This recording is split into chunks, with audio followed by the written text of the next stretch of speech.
Ninaamini Jumapili iliyopita uliweza kupata kitu, na leo tunaenda kuendelea katika sehemu nyingine muhimu sana ambayo tunaenda kuitazama, inayosema upako katika huduma au na maisha ya mwamini. Upako katika huduma na maisha ya mwamini. Sasa hili ni eneo ambalo linakugusa wewe moja kwa moja. Wakati wa ibada ya Jumapili nilikuwa ninataka nikupe maana ya upako au tafsiri ya upako, uweze kujua upako ni nini. Ninaamini kama ulinisikiliza vizuri tayari utakuwa umeshaelewa na umejua ya kwamba upako nini. Sasa leo nataka nizungumze upako kwenye maisha ya mwamini na katika utumishi wake, yaani katika huduma ambayo Mungu amemuita au ambayo Mungu amempa katika kutekeleza hapa duniani. Sijui tuko pamoja? Bwana Yesu asifiwe. Andiko letu linalosimama katika somo letu ni katika Zekaria 4 sura ya 6. Zekaria 4 sura ya 6.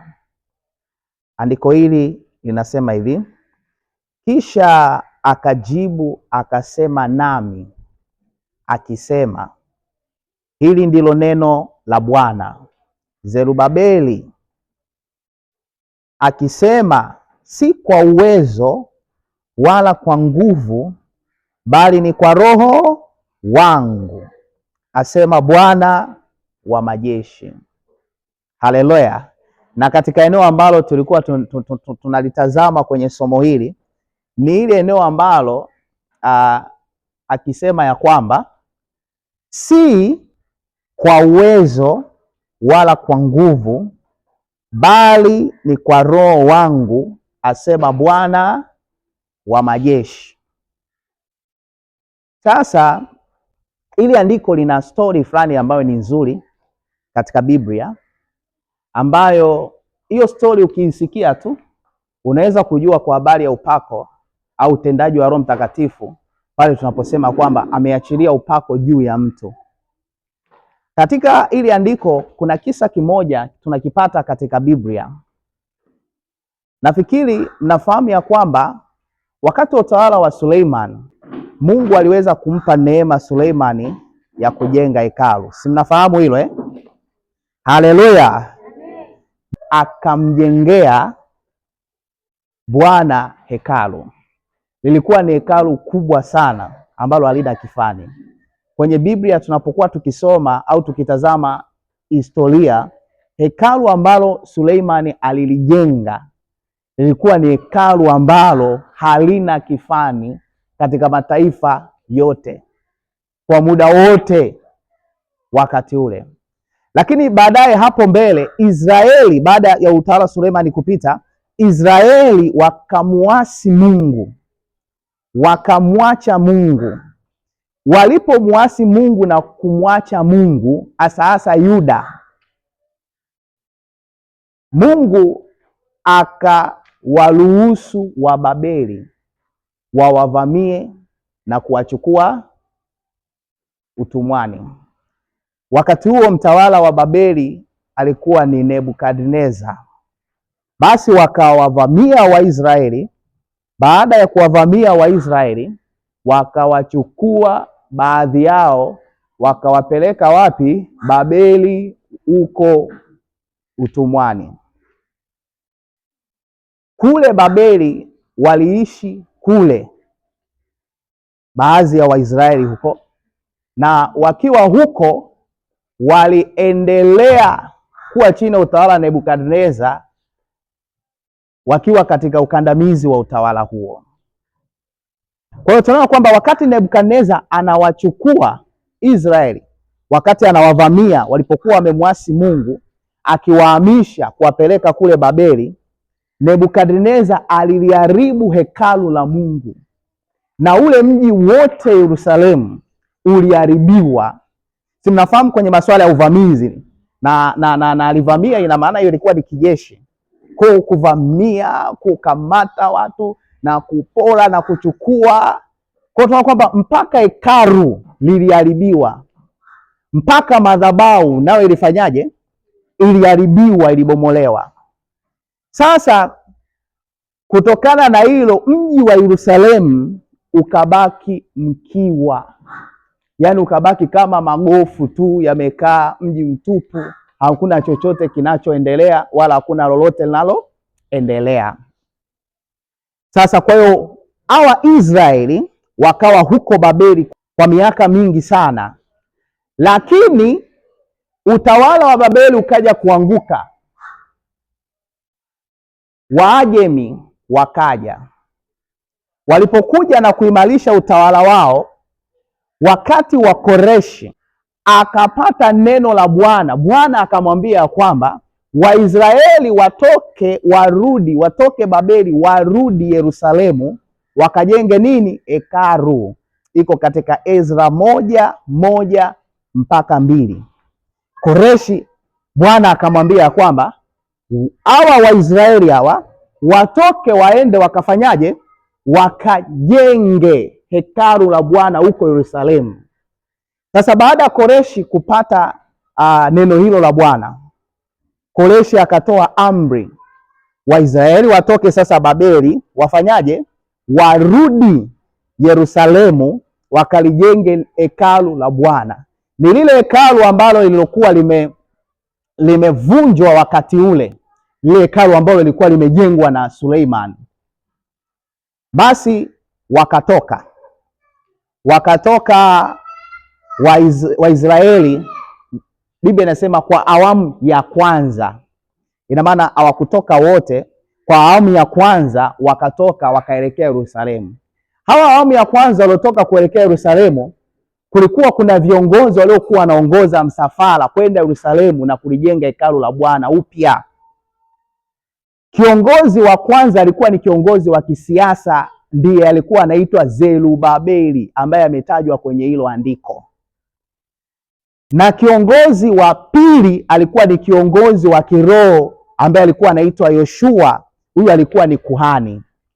Sasa Zerubabeli pamoja na Yoshua wakaongoza kundi la kwanza la Waisraeli kurudi kule Yerusalemu kwa ajili ya kwenda kulijenga nini? Kanisa, hekalu. Bwana Yesu asifiwe. Kwa hiyo wakarudi. Walipofika Yerusalemu walikuta mji umeharibiwa mno. Wakati ule Nebukadneza, wale wa Babeli walipoingia kuvamia, walifanya uharibifu mno mpaka hekalu nalo likawa limebomolewa, hakuna chochote, yaani hekalu hakuna, madhabahu hakuna. Kwa hiyo waliporudi wakakuta mji umeharibiwa mno.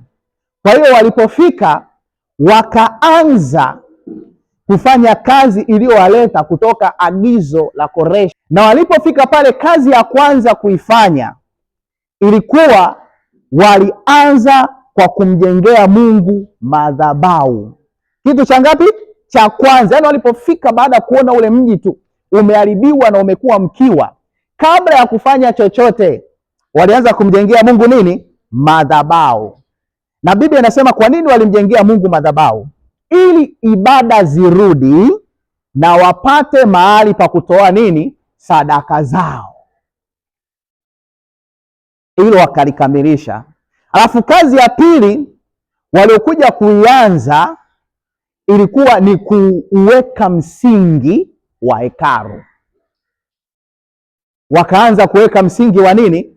Wa hekalu. Sasa wakati wameujenga ule msingi wa hekalu, ulipokuwa tu umejengwa msingi umekamilika, Biblia inasema kwamba Waisraeli waliokuwa pale walipouona msingi wa hekalu walifurahi na kushangilia mno, kwa sababu swala la hekalu kwa jamii ya Wayahudi Waisraeli wakati ule lilikuwa la maana mno, kwa sababu lilikuwa ni taifa teule la kimungu. Kwa hiyo walijua umuhimu wa hekalu na umuhimu wa Mungu kuwa pamoja nao. Waliona wakati walipokuwa na Mungu na waliona wakati walipokuwa hawana nani? Wakati walipokuwa hawana Mungu. Kwa hiyo walipouona ule msingi tu wa hekalu tayari umeshajengwa, wakashangilia mno. Lakini wazee waliokuwepo kabla ya uhamishoni kwenda Babeli walipoona ule msingi walilia, lakini sio kilio cha uchungu. Kulikuwa kuna furaha fulani ndani mwao, lakini walilia kwa sababu gani? Kwa sababu hekalu la Suleimani lililokuwa limejengwa wakati ule, namna lilivyokuwa na ukubwa wake, sio kama hili ambalo tayari limeshapigwa nini limeshawekwa msingi. Sijui unanielewa? Hivyo wakaona kwamba hili ni dogo, sio kama lile. Lakini tunamshukuru tu Mungu ameturudishia hekalu, lakini haliwezi kuwa kama lile jinsi lilivyokuwa. Sio unanielewa? Kwa hiyo wakafurahi, wakamshukuru Mungu. Wakati wanaendelea kufanya kazi ya kujenga hekalu, vikwazo, viambaza, vizuizi vikaanza kutokea. Ninyi mnafikiri ni ninyi tu Soma Biblia vizuri utaielewa. Sasa vikwazo vilitokeaje? Ukisoma Biblia katika hicho kisa utagundua kwamba miongoni mwao na wale ambao walikuwa wameenda kule wakijenga lile hekalu, Biblia inasema kwamba maadui zao wa Israeli wakaanza kufanyaje? Wakaanza kuwageuka, wakaanza kupeleka vikwazo kwenye utawala wa Waajemi, kwenye serikali ya Kiajemi. Ufahamu hiyo amri ilitoka katika utawala wa Ajemi kupitia Koreshi. Kwa Koreshi alisema Bwana amemwambia akalijenge nini? Lile hekalu kule Yerusalemu lililoanguka, na ndiye leo waruhusu watoke Babeli waende wakalijenge lile hekalu. Sasa wakiwa kule wanalijenga lile hekalu kwa nguvu kubwa, na kutokana na hivyo kikwazo kikaingia, kazi ya Mungu ikafanyaje? Ikasimama. Kazi ya kujenga lile hekalu ikasimama, kwa hiyo haikuendelea. Baada ya kazi kusimama, wale Waisraeli walioenda kule wa awamu ya kwanza kwa lengo la kulijenga hilo hekalu wakakata tamaa, wakatawanyika, wakajitafutia maeneo, wakaanza kujenga nyumba zao. Sijui unaelewa vizuri wakaanza kuzijenga nyumba zao. Kwa wakawa bize, kila mmoja na familia yake anajenga nyumba yake, kila mmoja anajenga nyumba yake. Kazi ya hekalu imefanyaje? Imesimama. Baada ya kupita kipindi kirefu, kazi ya Mungu ikiwa imesimama na watu wakiwa bize kuzijenga nyumba zao zilizobomoka. Ukumbuke nyumba zao zilibomoka wakati wa mishoni. Wakiwa bize kuzijenga nyumba zao, ndipo Mungu akawainua manabii wawili. Nabii wa kwanza aliyemuinua alikuwa ni Hagai. Ndiye yule ambaye andiko mnalisoma na mwana katibu wenu analiweka wakati mnajenga kanisa. Nendeni kupanda miti, siji kujenga nyumba ya Bwana, mnaiacha nyumba ya Bwana ukiwa, mnajenga nyumba zenu. Ile andiko la Hagai, ile katibu wenu ambaye anawapeni akiwaombeni michango. Haleluya. Kwa hiyo sasa Mungu akamuinua Hagai. Hagai aliinuka kukemea wana wa Israeli kwa sababu wanajenga nyumba zao, wameiacha nyumba ya nani? Ya Bwana ukiwa, wakati kusudio la kimungu ilikuwa ni kuijenga nyumba ya Bwana. Kwa Hagai akaanza kukemea, Hagai akaanza kutoa kasoro. Nabii wa pili aliyeinuliwa alikuwa ni Zekaria, ambaye yeye aliwaonyesha ya kwamba uweza wa Mungu na Bwana yupo katika kuitimiza kazi ya kulijenga hekalu. Hata kama kulikuwa na vikwazo, hata kama kulikuwa na vizuizi, hatutajenga kwa uwezo wetu wala hatutajenga kwa nguvu zetu, bali tutajenga kwa Roho wa Bwana. Ndipo lilipotokea andiko hili sasa ambalo nalisoma kuhusu upako, Zekaria 4 mstari wa ngapi? Wa 6. Kama umeelewa mpigie Bwana Yesu makofi. Hawa manabii wawili wakainuka wakasimama. Hagai akiwa na sehemu ya kuwaonya wana wa Israeli na kuwakemea, msitazame mambo yenu, msitazame nyumba zenu, tazameni hekalu la Bwana. Huyu Zekaria akiwaambia kwamba kwenye kulijenga hekalu la Bwana hamtaweza kulijenga kwa nguvu zenu wala kwa akili zenu, bali kwa uwezo wa Roho Mtakatifu. Kwa hiyo mtegemeeni yeye. Haleluya. Ndipo sasa Zerubabeli na Yoshua wakainuka, wapo, tunaenda na hii kazi iendelee. Haleluya. Mwambie mwenzako kazi ilipigwa, hatimaye hekalu likakamilika. Mwambie mwenzako, mwambie kwa sauti, kazi ilipigwa, hatimaye hekalu likakamilika. mpaka hekalu likaisha lote, likakamilika lote. Bwana Yesu asifiwe. Lakini tukiangalia, sio Koreshi aliyelijenga hekalu la Bwana tena, maana hili lilikuja kuitwa hekalu la pili, sio lile la kwanza alilojenga Suleiman. Lilikuja kuitwa hekalu la ngapi? La pili. Lakini aliyelijenga ile hekalu katika wakati mgumu ule sio Koreshi, wala sio Zerubabeli, wala sio kuhani Yoshua. Aliyelijenga hekalu ni Mungu mwenyewe. Alilijenga hekalu lake kwa uweza na nguvu zake, kwa sababu jitihada za kibinadamu zilifanyaje? Zilikwama, zilichoka. Lakini Mungu alipoingilia kati na kuwainua wale manabii wawili, wakaanza kutabiri na kuitoa sauti yake, uamsho ukatokea. Na ule uamsho ulipotokea, mambo yakafanyaje? Mambo yakakamilika. Bwana Yesu asifiwe. Kama unanielewa, mpigie Bwana Yesu makofi zaidi. Nataka kusema nini? Nataka kusema kazi ya Mungu inaweza ikaanza kama gofu. Inaweza ikaanza kwa vikwazo vingi, inaweza ikaanza kwa viambaza vingi na vizuizi vingi, lakini Mungu akitegemewa na kupewa kazi hiyo, aiongoze kwa Roho wake Mtakatifu, itakamilika. Haleluya. Na itakuwa ni kitu kikuu mno kupita kiasi. Nimeamua kulifafanua ili andiko la Zekaria 4:6 nikikupa hii story, kujua limekujaje, limetokea wapi. Msingi wa hayo maneno ya Zekaria ulikuwa ni kwa habari ya kumtegemea Mungu katika nguvu zake, katika uwezo wake, lakini sio kutegemea nguvu zetu au kutegemea akili zetu. Sasa ngoja nikueleze kuhusu upako. Sasa turudi sasa kuhusu upako baada ya kuzungumza kisa hiki. Ninapozungumza kuhusu upako, niliweza kutoa tafsiri mbalimbali Jumapili iliyopita, lakini kwa lugha nyepesi tunaposema upako, tunasema ni kuwezeshwa kwa Roho Mtakatifu au utendaji wa Roho Mtakatifu unaomwezesha mtu, huyo mtumishi wa Mungu, kuweza kulikamilisha kusudi lililokuwepo kwenye maisha yake, ambalo Mungu amefanyaje? Amempa. Tunaona kwamba kusudi la Israeli kulijenga hekalu, ambaye Zerubabeli akiwa kiongozi, kama kiongozi wa kisiasa, katika Zekaria 4:6 tunayoisoma, tunaona kwamba kusudio hili lilikamilika kwa upako. Aliyekuja kuwezesha alikuwa ni Mungu mwenyewe. Zerubabeli kwa akili zake, ambaye alikuwa ni kiongozi kulijenga hilo hekalu, alishindwa. Kwa nguvu zake alishindwa, mambo yalikuwa magumu, lakini Roho Mtakatifu aliweza kuachilia uwezo wake wa kuwezesha. Unapokuwa kama mwamini ambaye umeokoka na unamwamini Yesu Kristo kama Bwana na Mwokozi katika maisha yako, unauhitaji upako wa Mungu kuweza kukufanya kuweza mambo ambayo kibinadamu umeyashindwa. Kuna mambo kutokana na asili yetu sisi kama wanadamu, kibinadamu, hauwezi ukayaweza na hutayaweza mpaka unaondoka hapa duniani.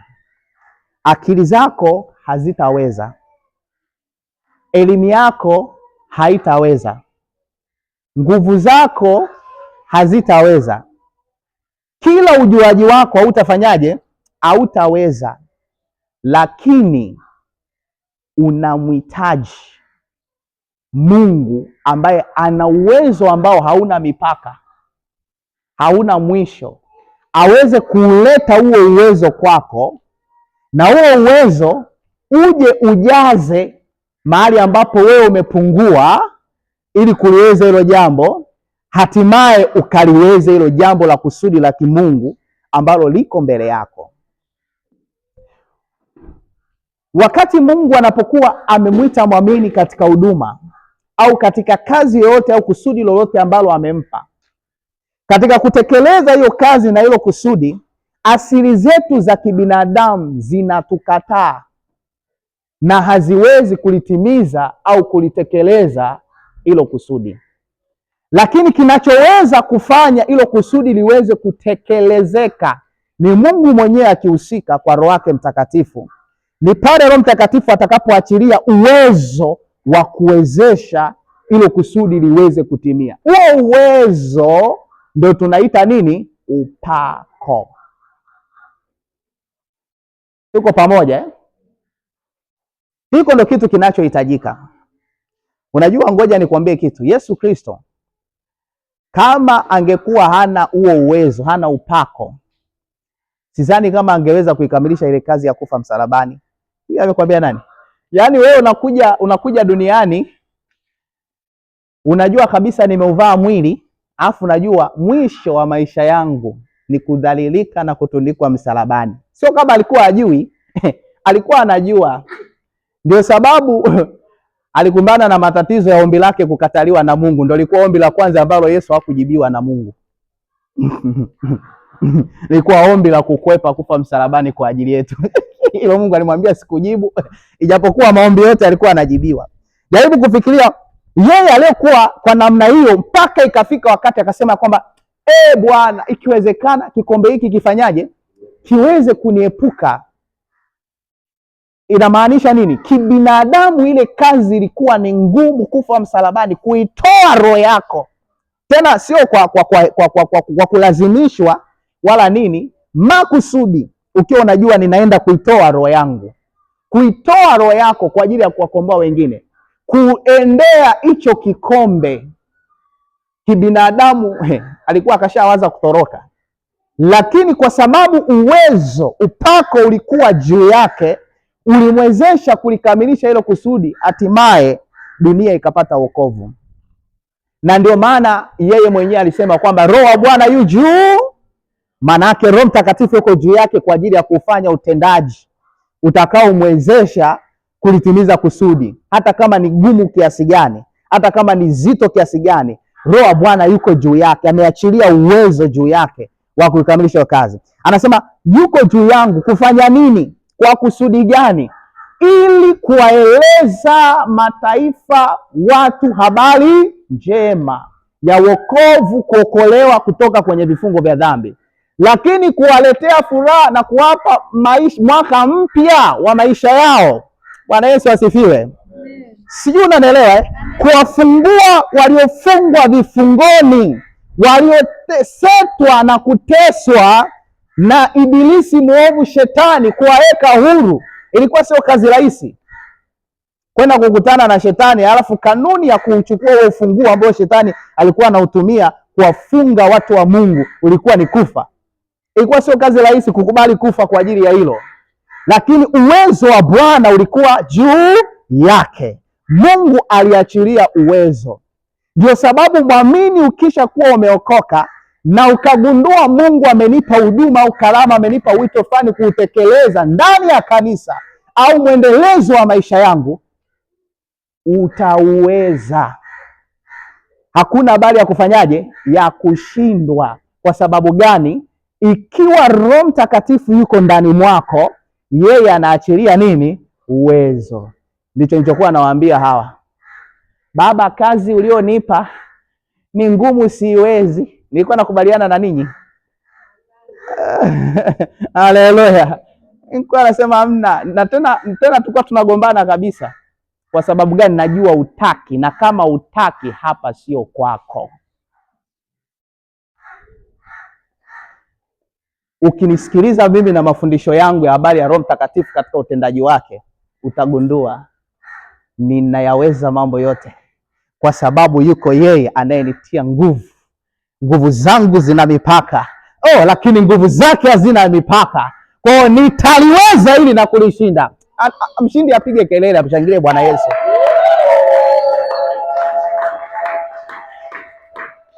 Kwa nguvu zako na akili zako huwezi, lakini kwa kumtegemea Mungu unaweza. Na nilikuwa nawafundisha, naambia nikikupa kazi, cha kwanza nenda kafanyaje? Kaombe.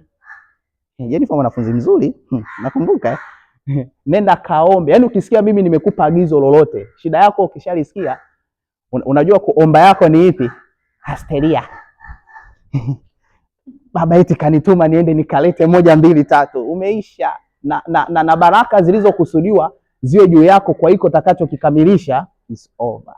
Afu mbaya zaidi iwe baraka ya kuwa tajiri. Maskini ushakuwa maskini. Umekuwa maskini maisha yako yote kwa kushindwa kazi hii moja.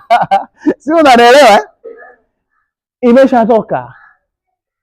Nikikupa agizo la kazi yoyote, cha kwanza nenda kaombe. Cha kwanza nilikuwa naambia nenda akapiga magoti, kamwambie Bwana, ninakushukuru kwa ajili ya mtumishi wako. Amenipa kazi ya kwamba niwe nakuja napokea wageni, alafu nawaweka kwenye kiti. Bwana, lakini unajua kazi hii ni ngumu. Kuna migeni najifanya hiyo ndo mimama ya kanisa, ndo mibaba ya kanisa, ikiamua imeamua. Ikikaa ukihamisha mbele haitaki, au ukichukua ukiyapangia kiti haitaki. Na mimi ni mdogo, siwezi kubishana nao. Bwana, ninajua ninayaweza mambo yote katika yeye anitiaye nguvu. Ninaomba ukanipe nguvu ya kuikamilisha hii kazi, kwa kuwa ni wewe ndio uliyefanyaje, uliyenituma na kuniagiza. Ninaomba upako wa sauti yangu ikasikike kama nilivyoisikia sauti ya mtumishi wako. Hamjui tu, mnataabika bure tu. Kama nilivyosikia sauti, naomba upako wa sauti yangu ikasikike kwa yeyote nitakaye mwambia, akahisi wewe Mungu umesema, na akanisikilize na kufanya, ili kusudi hili ulionipa kupitia mtumwa wako na mtumishi wako likaweze kukamilika. Nimeomba haya ni katika jina la Yesu Kristo, amen. Alafu sema Jumapili huyu hapa kama kawaida umewahi saa 2 kamili. Bwana Yesu asifiwe. Karibu sana. Unapokea pochi yake, unashangaa anaenda kama kondoo anayekokotwa. Ule ubishi wote umeisha. Ule ukorofi wote umeisha. Mama kaa hapa. Asante mwanangu. Amekaa. Sijui unanielewa Unashangaa kazi yako unaifanya kwa wepesi. Shida yako wewe uko mwilini kupita kiasi. Unatembea kwa akili na nguvu zako. Ndio sababu huwezi kila kitu. Ndio maana unachokiweza kwenye ufalme wa Mungu. Na kama ukiwa unachokiweza kwenye ufalme wa Mungu, na hakuna Mungu anachokiweza kwako, kwa sababu Biblia imetupa kanuni moja. Mkitenda kwa sauti, na mimi nitafanyaje? Umetenda ya Bwana ili kutendea kwako. Hebu nionyeshe la Bwana uliolitenda hata hili.